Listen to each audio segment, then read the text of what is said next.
Assalamualaikum warahmatullahi wabarakatuh. Perkenalkan, nama saya Muhammad Mufli Darmawan dari kelas 2018B dengan nomor NIM 1802076.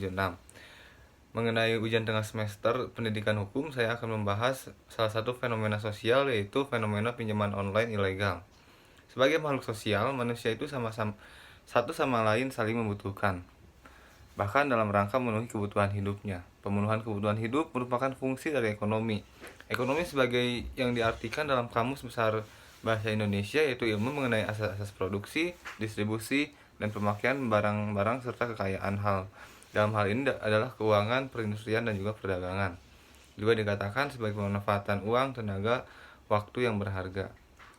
Kebutuhan hidup dari waktu ke waktu semakin berkembang seiring dengan berkembang juga budaya, ilmu pengetahuan, dan juga teknologi. Bahkan sampai abad ke-21, sekarang ini kita saksikan perkembangan budaya, ilmu pengetahuan, dan teknologi telah mencapai kemajuan yang sangat pesat, sehingga penduduk bumi yang saling berjauhan mampu melakukan pertukaran kebutuhan dalam waktu yang sangat singkat dengan jumlah produk yang cukup, bahkan dikatakan berlimpah, sehingga sulit dibedakan antara produk sebagai kebutuhan dan juga produk sebagai keinginan. Nah, di saat pandemi, layanan pinjaman online atau pinjol ilegal ini mulai bermunculan, bahkan cenderung naik pertumbuhannya. Pinjol ilegal memanfaatkan kesulitan ekonomi masyarakat yang terdapat akibat wabah virus corona. Jika tidak hati-hati, masyarakat dapat terbujuk menggunakan pinjol ilegal dan malah berpotensi menambahkan permasalahan. Pada periode Januari hingga Maret 2020, Satgas Waspada Investasi masih menemukan 500 vintage atau yang dinamakan dengan web pinjaman online ilegal yang tidak terdaftar di Otoritas Jasa Keuangan atau OJK. Jika dihitung sejak tahun 2018, maka hingga tahun 2020 sudah ditemukan sekitar 2.406 pinjol ilegal. Keberadaan pinjol ilegal ini sangat meresahkan masyarakat. Kenapa? Karena cara penagihan dan juga menggunakan pihak ketiganya yang seakan-akan tidak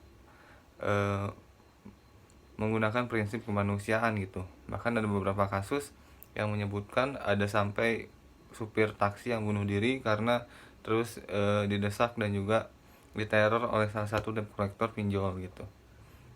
Nah, Menteri Koordinator Bidang Politik, Hukum, dan Keamanan Mahfud MD menegaskan bahwa pinjaman online atau pinjol ilegal ini tidak memenuhi syarat objektif maupun subjektif seperti yang diatur dalam hukum perdata, sehingga dapat dibatalkan. Oleh karena itu, masyarakat yang sudah terlanjur terjerat hutang pinjol ilegal tidak perlu membayar jika ditagih gitu.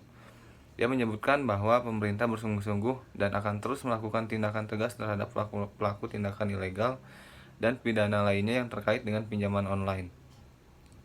Pelaku bisa dikenakan pasal 368 KUHP terkait pemerasan.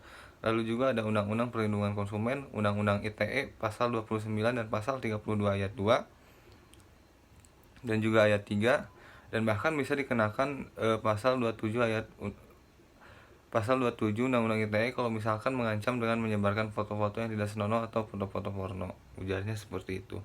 Nah, kita sebagai masyarakat muda dan juga kalangan muda dan sebagai warga negara yang baik seharusnya memiliki kecerdasan intelektual dan juga pengetahuan secara literatur mengenai pengawasan dan juga mengetahui gitu apakah pinjol ini merupakan salah satu ilegal atau tidaknya. Oleh sebab itu, kita harus lebih banyak lagi memiliki literatur yang lebih hebat gitu.